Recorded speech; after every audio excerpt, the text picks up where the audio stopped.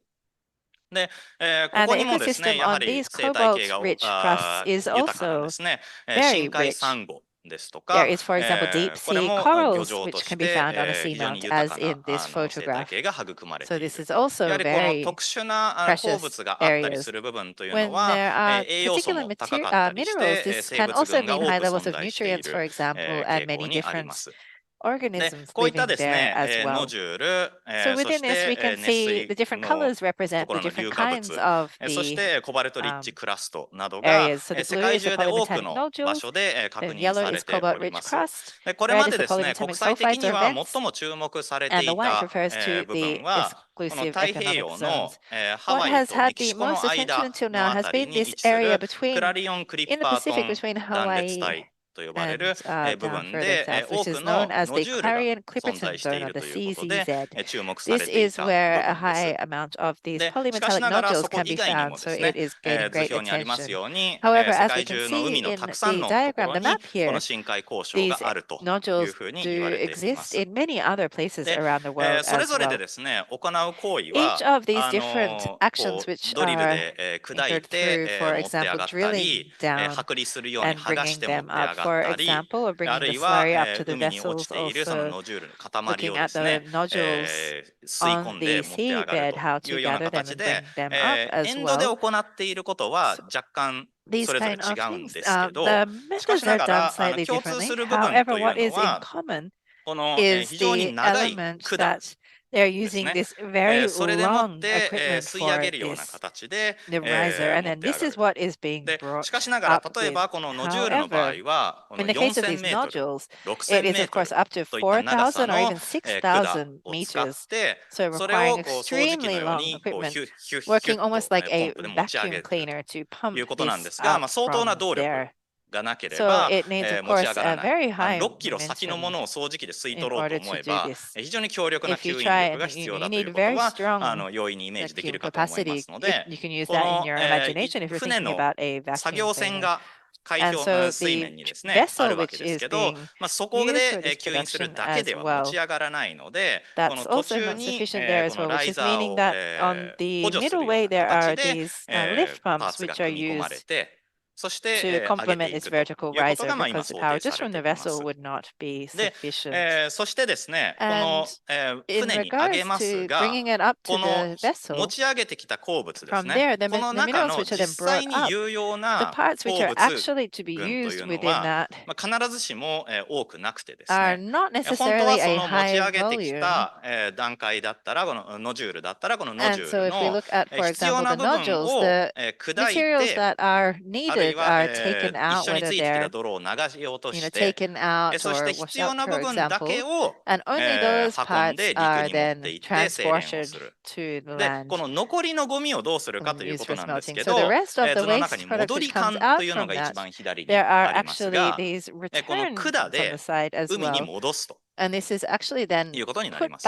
で、ほとんどがこの海に戻すゴミになるわけですね。で、つまりこの持ち上げて砕いて必要なものを捨てるという形で、この深海採掘といっても、この行為が行われるのは実は深海だけではなくて、その途中のライザー管の振動騒音もあれば、あるいは戻りの廃棄物が放出される口での廃棄物の投棄というのも存在するという形になります。で、ここで機材の一例なんですけど、これは以前ですね、多金属硫化物を採掘するために開発された機械をこの企業がですね、公開した写真なんですが、ご覧いただくとですね、非常にちっちゃくて分かりにくいんですけど、黄色の服を着た作業員の方が重機を見ると、この立っている人のですね、身長の3倍、4倍といった高さの重機になります。非常に規模の大きい採掘機を使って採掘をしようという計画です。